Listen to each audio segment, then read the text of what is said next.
Down to the wire, House Democrats and Republicans joined together to pass a bill to avoid economic chaos, raising the debt ceiling to prevent default. Yes, but that deal still needs to clear the Senate. And KCAL News political reporter Tom Wade is here. And Tom, there was a lot of drama and some defections. Yeah, a lot of defections, Pat. In fact, from both parties. That's what made this pretty interesting, right? About how it passed. So several of the no votes came from Democrats here in Southern California. In the end, more Democrats than Republicans voted in favor of the bill. Some far-right Republicans were even raising the possibility of trying to oust the House Speaker McCarthy. However, it's not clear if those were just threats or if a small number of conservatives will eventually revolt. The bill is passed.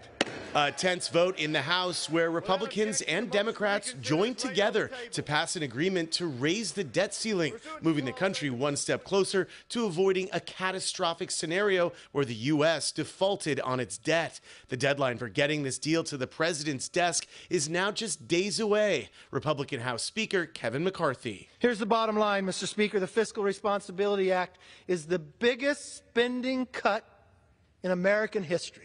The passage in the House comes after President Biden and Speaker McCarthy announced a deal on the debt ceiling over the weekend. Speaker McCarthy demanded deep budget cuts. President Biden pushed back, trying to limit the items on the chopping block. But members of both parties defected over the deal, with some conservative Republicans saying the cuts to spending did not go far enough. My beef is that you cut a deal that shouldn't have been cut. Several Southern California Democrats also voted against the bill, saying the cuts unfairly impacted working class and low-income families.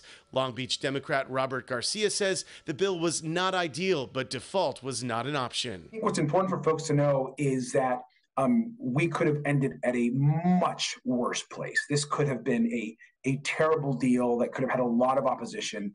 I think now what you're seeing is some serious concerns.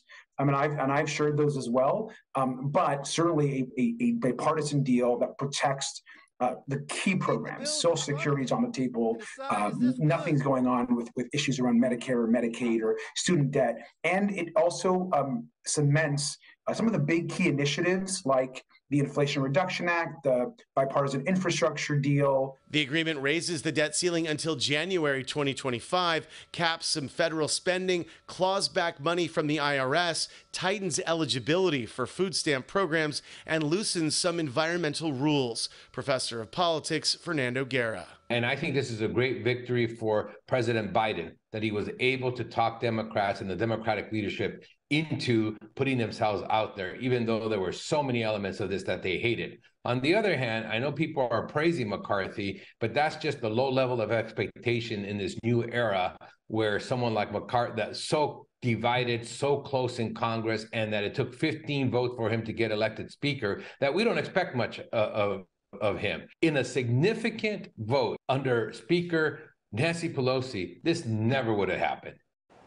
Democrats who voted against this bill had major issues with new work requirements for people on certain social programs and a Republican plan to expedite the production of a gas pipeline. So they had big issues with those, and that's why some of them eventually voted no. Yeah, some of the Democrats certainly voted no. Okay, this moves to the Senate next. That's right. What are we expecting to happen there? They expect that they have the votes. They have a very small margin of defections there as well. Obviously, in the Senate, we have much fewer seats. So they are expecting. Mitch McConnell, the Senate minority leader on the Republican side, has signaled that he will vote for it. So that is a big signal. And obviously, Chuck Schumer, the leader of the Democratic side on the majority side, has said he will obviously as well. So, I mean, that bodes very well. But again, you never know with these situations. That's true. So we'll have time will tell. I'm not exactly sure when it's going to advance. But, well, we're looking at that June 5th, right? that deadline. So it'll be soon. Right. We have to hope. We do. Yes. Thank you, Tom. Thanks, Tom. Thanks, Pat.